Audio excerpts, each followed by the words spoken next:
Mang Alipio, mga bata ni Congressman dumarating.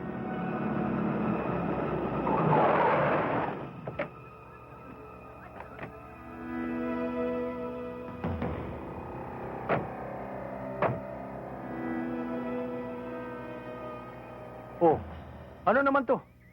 Mukhang may binabalak na naman kayo. O kayo, ha? Para kayong mga langgam na naglalabasan pag malapit ng tagulan? Braulio, ito naman ay palitan lang ng kuro-kuro ng mga magkakapit-bahay. Wala naman masama ron eh. Huwag mo akong gawin tanga, Alipio. Alam mo naman ako eh, basta't hindi ka nais-nais, kahit saan lugar na ito, naamoy ko. Hindi naman katakataka, Braulio eh. Nadaig mo pa ang aso kapag may sinusundan ka. Asong di mapagkakatiwalaan at patraidor kung mga gat. Palibhasa, tuta ka ni Congressman. Huwag mo naman akong bastusin, Clarissa. Porkit nalalaman mo, magino ko pagdating sa babae. Sinasamantala mo. Kung sa bagay, ikaw lang naman ang magandang nangyari sa buhay ng tatay mo.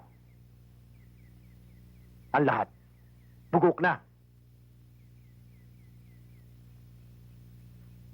Kayo, ano pa hinihintay nyo? Alis na! Alis na kayo lahat! Alis na, uwi! Dali na!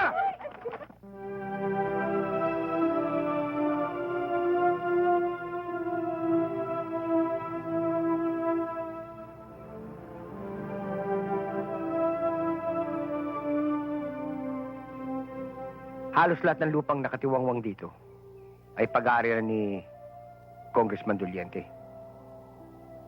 Maliban lang sa lupain ng kapatid mo na mayroong mga 50 hektarya. Hindi niya makuha yun kahit doblehin pa niyang presyo sa pagbili.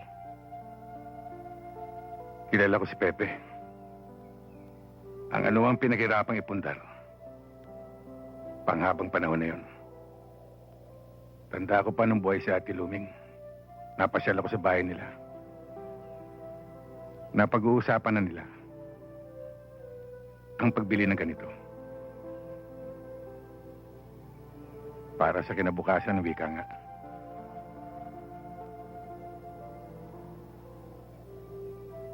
Hindi man lihitin mong taga-rin si Pepe. Nagsikap siya ng gusto para rito.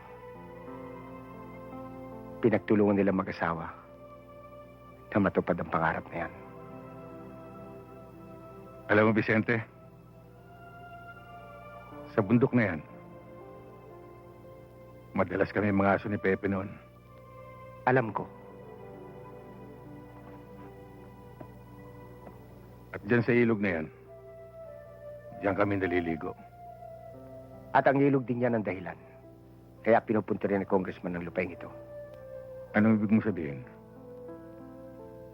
Naalaman ng kapatid mo na nakikipagsabwatan si congressman sa mga ilang multinasyonal para magpatayo ng planta sa malaking bahagi ng lupain ito.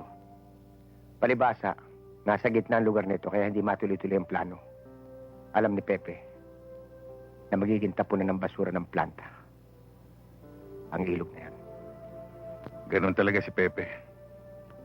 Kapag kasiraan ng kalikasan, Jack, hindi papayag yun.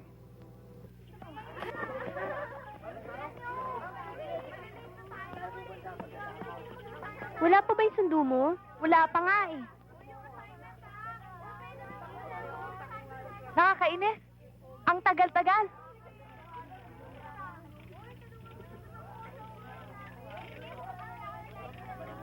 Ay! Aray, ang sakit! Ano ka ba? Eh, pasensya ka na, Lenny. Hindi ko sinasadya kasi si Marites binunggo ako eh.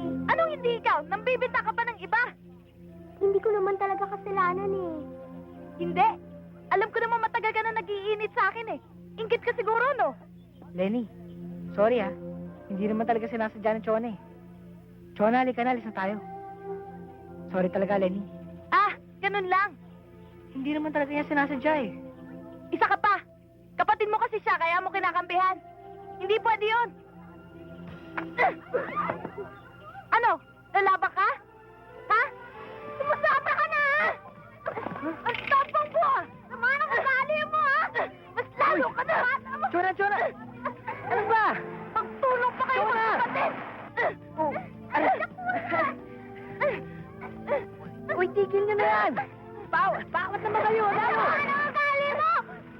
Hoy! Suplada ka! Aray! Tara na yan! Ano ba kayo? Amen! Kitera ka! Okay, tawag pa ko! Sige na, Lenny. Sige na. Pipiliin nyo, tataluin nyo, ha?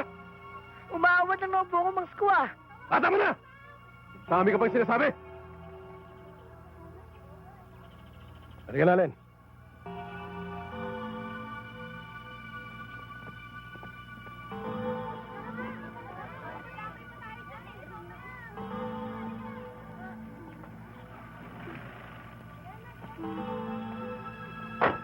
Diretso mo!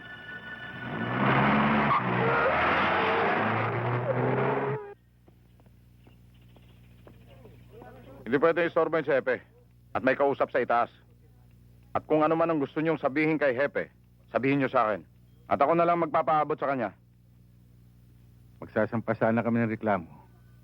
Laban sa ginawa dito sa mga pamangking ko. Bakit? Ano ba nangyari? Nagkaroon ng konting away sa eskwela. Itong pamangking ko si Danny, maawat lamang. Si biglang Isko kulot ho eh. Yung laging kasama namang Braulio. Inaaway po yung kapatid ko. Umawat lang po ako. Tapos si Isko ho, bigla akong sinuntok. Tsaka po yung bisikleta namin. Sinagasaan po nung sasakyan nila. Sige, sige. Doon kayo maupo. At maghintay kayo. Bababa na si Hepe.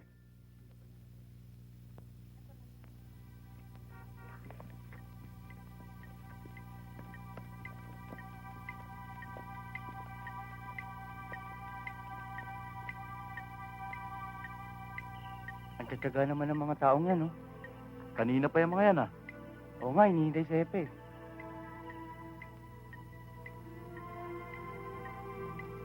Teka. Okay, oh. Hindi maganda yung ginagawa ninyo. Sa ulitin, malilintikan na naman kayo sa akin. At sabihin mo sa kanya, huwag na siyang babalik dito sa opisina ko, ha? Magandang gabi sa inyo, Hepe. Ikaw ba yung kapatid ni Pepe? Ako nga ho. Oo, ano? Tungkol sa nangyari sa mga pamangking ko sa eskwela, kaninang hapon. Alam ko na yan. Dumana sa akin, Cisco. Alam ko na ang tungkol dyan.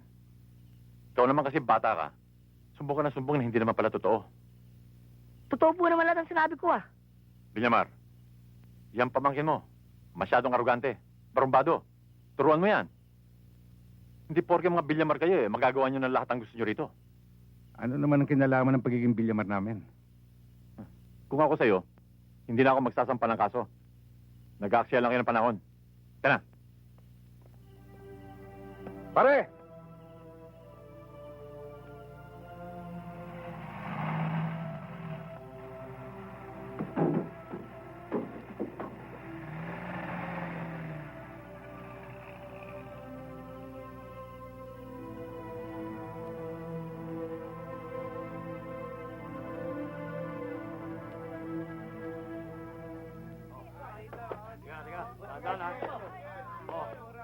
Hapon pa lamang daw, nandun na yung mag-queuehin.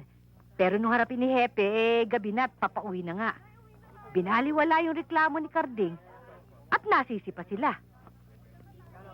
Kanino mo ba naman nakuha ang lahat ng balitang yan, ha, Dominga? At parang nandun ka mismo nung nangyari yun, ha? Kanino pa ho, di kay